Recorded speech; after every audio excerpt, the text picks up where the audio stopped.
Hi, this is Kamau, Austin, publisher of Scoop Publications, and I'm here with Tolson Banner, one of my favorite writers. I became aware of him not too long ago, maybe about 6, 7 months ago, and I just love the passion of his writing. And what I like about Mr. Banner is he's a person who goes in depth into the issue, and he's very, he's very good at his craft of writing. And I'm just so happy and honored to be with him today. Tolson, how are you? I'm doing well. Thanks for having me. Thanks. My pleasure. Uh, Tolson, can you tell us a little bit about your background and your passion? Where did you develop this passion to help our people? A lot of people, there are a lot of Black people who are concerned about Black people, but you have a real passion and commitment to help Black people. Well, Kamau, I think where that actually comes from is I'm on the edge of the baby boom generation, and one of the first revolts or slave insurrections that I witnessed was the assassination of Martin Luther King in Right. '68. Yes. So out of that horrific event, there were a lot of community-based programs that sprang up in a lot of Black neighborhoods. Mm-hmm. I was fortunate to get involved in one of those programs. It was called Uhuru Sasa, which means freedom now. Right. And we had what was called a courtesy patrol, where we patrolled our own communities for police brutality, to report any type of illegal activity that may occur in our neighborhoods. And that is really, I believe, was the genesis for my passion for working with my people. Mm-hmm. Right. And it's interesting. We're in the same generation, and I can remember vividly walking down the street and just seeing Black people run out of their homes, screaming and crying and yelling, "They killed him! They killed him!" And I was very young. Must have been maybe 7 or 8 at the time, but I remember just the urgency and just the pain that people had running out of their homes. And I also have quite a background as a activist, and I'm very familiar with the US organization, we called it on the East Coast, Uhuru Sasa. Mm-hmm. And so I can appreciate that. And I've done a bit of police brutality activism myself in the past. I've seen it over many, many years. So I can relate to what you're saying. And I remember having to follow the police and, report on the police, even to the point one day, one of my friends who worked for the police department told me that the police had what they called a black desk at the time, and that my face was on the black desk with a circle around it, and I understood that wasn't good. You know what Yeah, I mean? yeah, So, yeah. yeah. No doubt, So no doubt. I understand. So I noticed that a lot of groups are calling for defunding the police, and you had a very interesting um, article where you talked about George Floyd uh, sort of being the impetus or the person, well, the person that sort of galvanized this movement that we see going on now. Why do you think? I mean, because it sounds like you've been aware and been involved against police brutality for a long time, and so have I. But I think you probably would agree we haven't seen the type of international reaction to police brutality that we've seen with George Floyd. So before we get into the reconciliation and the solutions, why do you think that what happened with George Floyd has had such an impact on the world, as far as finally, people seem to be, galvanized to want to stop police brutality. Kamau, I don't believe in spooky things. Mm-hmm. I'm spiritual, more so than I am religious. Mm-hmm. And I believe that what we have witnessed was a perfect storm, if you will, of Mm-hmm. two viruses coming together, Right. intersecting and becoming a nexus at the same time. The Mm-hmm. virus of racism intersecting with the virus of COVID-19. And what COVID-19 did, it forced us to slow down, and it forced Right. us to shelter in place. Mm-hmm. So we were quiet, we were still. And then the universe opened up the virus of racism and showed us the horrific brutality, the inhumaneness that has been dispensed against Black people since our sojourn here via the ship called Jesus, in accordance with the Atlantic enslavement trade. So we were locked onto watching our TVs, and we couldn't run away from it no more. We couldn't turn away no more. We were settled in. And I think this quietness of the soul and the spirit, whether you wanted to accept it or not, you couldn't turn away this time. Mm-hmm. And it came to a head. It came to a head, whereas particularly Black people, that moment we witnessed that, we realized we were backed into a corner. Mm. And psychologists will tell you, when you're backed into a corner, the fight takes over. It has nothing to do with your rationalizations. It has nothing to do with you trying to find dialogue or words to express what you're feeling or words to express what you're going through. The intelligence and the nature of the organism takes over. Mm-hmm.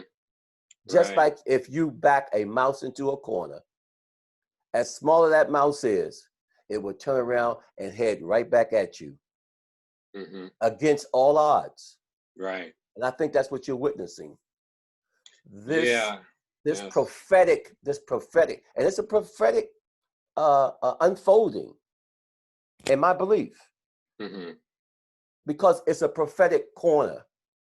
Right. It's as if every ancestor, everything we have gone through since we've been here, have come down to that moment with that knee on George Floyd's neck, suffocating the life out of him. And I think collectively in our psyches, we said no more. We said Right. no more. Right. We had had enough. I see. Well, let me ask you, there are people who push back and say, well, it's only some bad cops who are doing it. It's not all police departments. What do you say to people like that, who constantly say that most cops are good and it's not, it's just a few bad apples? How come I never hear from the good cops? Mm-hmm. How come I never heard the good cops come out in this instance with George Floyd? Where Right. were they with Trayvon Martin? Where were Right. they with Eric Gardner? Where were they with Sandra Bland? If you keep telling me about good cops, then where are they? Where are they? Because Exactly. I never see them. Right. I never see them. I don't doubt that there's good cops. Mm-hmm. I'm just saying, where are they? When you need to hear the truth about taking someone's life. Where are they? Yeah. And I think also we have to realize that when you have the unions and the good cops who look the other way or protect the bad cops, then it becomes an institutional problem, right? No doubt. It's no longer just a matter of a few cops. No doubt. It's an institutional problem. It's a good old boy So network. exactly. Yeah. Well, what I want to do, since you're one of my favorite writers, I can't help myself. What I wanted to do is share your article on our site and talk a little bit more about some of your ideas as we scroll through. So let me just share our screen here.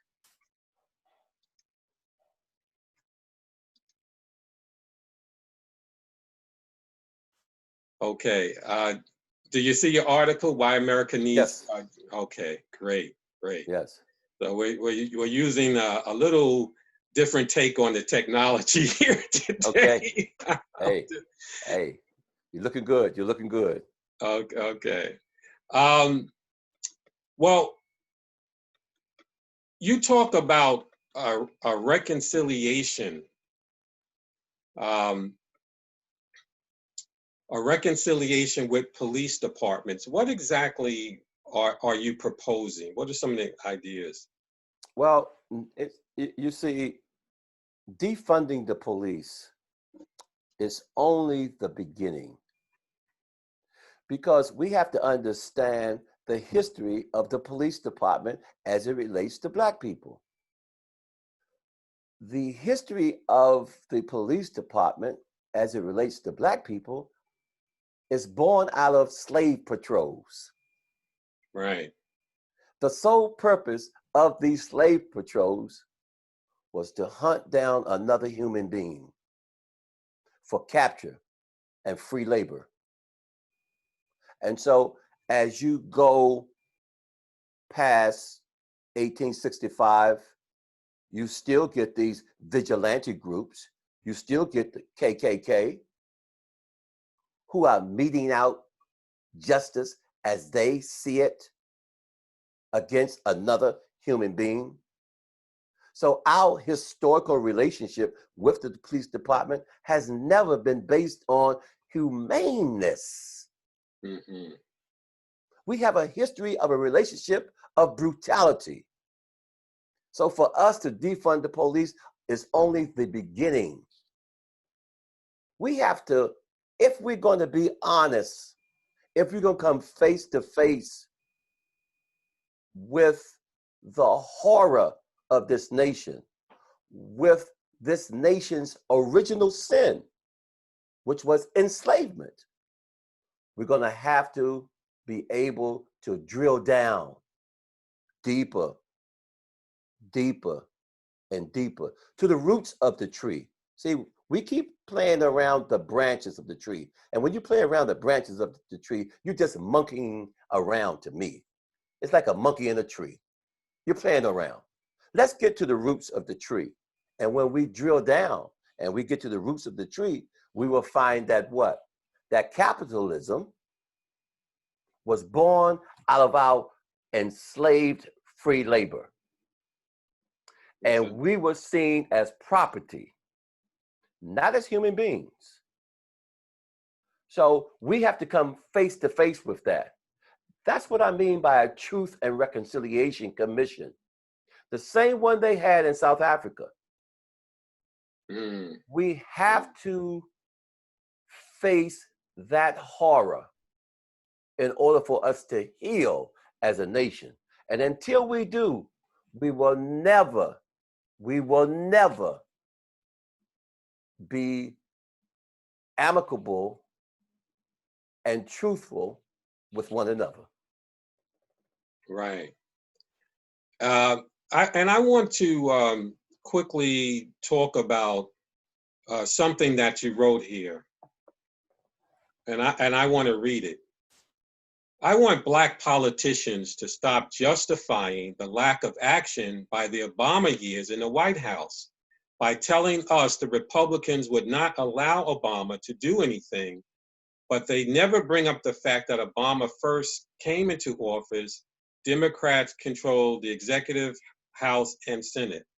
I want Black preachers to stop telling us to pray when prayer without action is nothing. I want the media to stop interviewing Black professors who teach at white institutions like Princeton, Harvard, and Georgetown, when there are many other professors at historically Black colleges and universities and grassroots organizations who are much closer to the pain and anger of Black people. And before that paragraph, you brought up the issue of reparations again. So I would just like you to, sort of maybe reflect and talk to us a little bit about what you wrote here and how it ties into George Floyd and a renewed call. I'm noticing yourself and other people that I respect, business people and activists, there's this renewed call for reparations again, which had sort of died out after once Joe Biden became the sort of Democratic front runner. Kamau, you could never ask a man to work that long for you and expect him or his son or his son's son not to come and collect what you owe him. Mm-hmm. You could never ask a man to do that. And for this nation to have a civil war over slavery, or what I would like to say, enslavement, because that begs the question, who would be that cruel to do that to another human being? It's not slavery, because that suggests that we are what? That we did it on our own volition. No man wanted to be a slave. No man or woman or child. Because you paid slave holders money after the Civil War for releasing their property, which was us. But you never paid us for our labor. And I'm going to tell you, Kamau, I will go to my grave asking and demanding what you owed my father's father's father. You owe us reparations. You paid the slave master. You paid Jews. You paid Chinese Americans. But you keep telling us that we're too far removed. No, no. That is the first step for healing for this nation. A man gave you 400 years of hard labor without pay. Who in their right mind would want to walk away and say, you don't owe me? Right. It doesn't make sense. Exactly. It doesn't make sense. And until we face that truth, again, we won't set this ship on the right trajectory for healing. Mm-hmm. You see, and I'm tired of every Black person, for the most part, not all, telling me that Obama couldn't do nothing when he was in office. Well, the Democrats controlled everything when Obama first got in office. And no one wants to talk about that. Mm-hmm. They controlled the executive, both houses. He could have ruled by executive decree if he wanted to at that point in time. Mm-hmm. We could have got something through. But we keep getting these same excuses from these Black politicians who keep telling us that the Republicans blocked Obama at every turn. No, talk about when he first got in office and what was done. We have to be honest, Kamau. Stop these games. This is serious with us now. And it's been that way. It's been that way. On the other note, Kamau, I want Black preachers to stop telling us just to pray.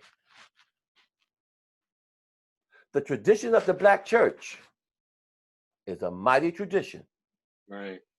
The Black church gave us what? Black entrepreneurship, and it gave us the historical Black colleges and universities. Mm-hmm. I mean, the founders of the first Black AME church, these were serious brothers who understood our mission. We need to stop asking us just to pray. Prayer without action is nothing. It's nothing. Right. And they should stop telling us to do that. How come we can't find the same passages that David T. Walker found in the Bible, or Nat Turner, or John Brown, or Gabriel Prosser, or Dim Vesey? Yeah. These passages in the Bible, what? It was waking us up to put in action a plan for our self-determination. How come we don't hear these passages being echoed or reverberated today? Who taught us how to decode the Bible? Mm-hmm. Or did we decide to decode the Bible after we walked off the plantation? Mm-hmm. Yeah. These are serious questions we must ask ourselves. Yeah. And actually, in the upcoming weeks, I plan to have on some prophetic and progressive ministers, and we're going to talk about, where does the Black church go from here, given the dual viruses that you alluded to of COVID-19, and also, which is, started a few months ago, and, the virus of racism, which, we've been experiencing for 400 years. No doubt. But yeah. And, on the Obama thing, I can relate to where you're coming from. I do think that Obama did some things when it came to healthcare. Actually, I'm a cancer survivor and probably wouldn't be here if it wasn't for, Obamacare and him extending the COBRA law so I could get covered in that last recession when business had gone into a really bad place overall. So I was able to get health care and survive cancer. So, I think that probably we had about 5 million Black people covered under health care. I think health is a form of wealth also. And I think he did some other things with net neutrality and also the crowd equity funding, which some Black companies were able to use crowd equity funding to grow. But I certainly can relate. It's sort of, and even Obama even said one time he's sort of he's a moderate, and the playing to the middle for Black people, obviously, it just isn't working. How can you? Yeah. How can you? And probably one of the gravest, to me, injustice that I witnessed during the Obama years was the removal of the word poor from the language. You didn't hear it. Right. You didn't hear it. That's why Tavis Smiley and Cornel West kicked off their Poor People's Campaign, so to speak, a bus tour across America. And to this day, you don't hear politicians use the word poor. Right. And I keep asking myself, well, where did the word go? Because surely there are poor people. And so I'm here to ask a lot of questions. I don't have all the answers, but definitely I want to know, how come we don't talk about the poor? Right. If you don't talk about them, then that means you're not thinking about them. And if you're not thinking about them, then that means there's no solutions being offered for their condition. Yeah, for me, one of the big the big issues when we talk about reparations, obviously we do reparations because of slavery and Jim Crow and other things, but when you look at the average Black household, we're making about $20,000 a year less. Black college graduates make less than white high school graduates. Still now, Black housing is devalued on average. And we're talking, compatible housing, similar housing. Black housing is undervalued by about $50,000. So that alone gives us a shortfall of $153 billion. The wealth, the employment inequality, that really, if you take that over like a 4 decades, or that would be like equivalent to the working, the working span of most people would be about 4 decades. But if collectively you looked at the Black community just being underpaid, it runs to about $7 trillion. If it was even, I did the calculations, even if only 15% of it is because of racism and not things like degrees and other things. If only 15% of our folks make $20,000 less over the course of 40 years, we're talking $7 trillion. And redlining, lack of capital to Black businesses and things like that. And these are things in our lifetime. We're not talking slavery. So when people talk about, reparations and slavery, and whites are saying, well, I didn't own any slaves, but what about, in my mind, what about the white privilege and and Black inequality now that's happening, No doubt. that needs to be addressed.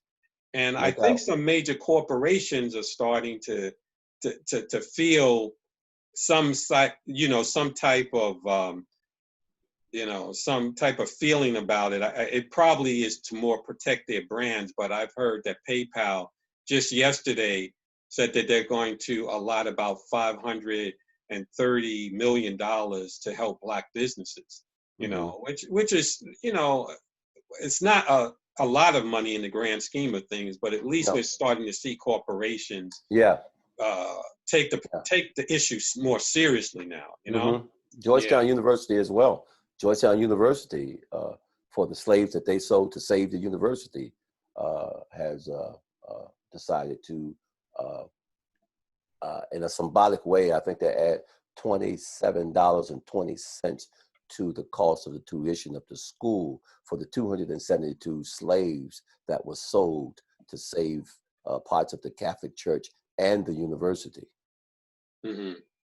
So you're seeing that there were some insurance companies that were involved who surely had insured the slave cargo, who really made out like a bandit.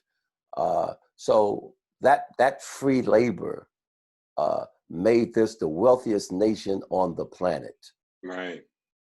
And then you're going to tell us that you don't owe us anything? Who in their right mind would say that to another group of people? Right. Who in their right mind would say, you need to forget about it? Exactly. If you look at student loan debt today, they have finagled the laws to the point where students can't ever get out of the debt that they're in for their education. Exactly. But you're going to walk away from a whole group of people and say, forget about that debt. The hypocrisy, man, is just, it boggles the mind. It boggles the mind. Right. And so that's what I say. I would take this to my grave, advocating and demanding reparations for my father's father's father and my mother's mother's mother for the free labor that they gave to this country. Wow. And I think that's an excellent place to sort of wrap it up. I want our viewers to know that you can read Tolson Banner's articles if you go to the Black News Scoop. That's www.blacknewsscoop.com, and put in a search engine Tolson Banner. All of his articles will come up, and he has a wealth of articles on the Black News Scoop, and I'm very thankful that he's one of our regular contributors. Tolson, can you tell us a little bit about your site, Music Exposed, And before we close today? Sure. Music Expose is an online digital radio station. And the unique thing about it is that it's not tied to any particular genre. What Music Expose does, it obliterates genres. And so what you get is a field holler, a work song, spiritual, gospel, blues, ragtime, R&B, soul, neo soul, funk, Afro beats. And the rationale behind that was all of our music was in response to the conditions that we found ourselves in. We didn't put no name on them. There was never a name. We never put a name on them. It was coming out of the reservoir of our souls. And Right. so that's what led me to come up with Music Expose, to bring about all of our music that emanated out of our souls, and as a result, to bring about what? Spiritual incantations. We want to call upon all of our ancestors now.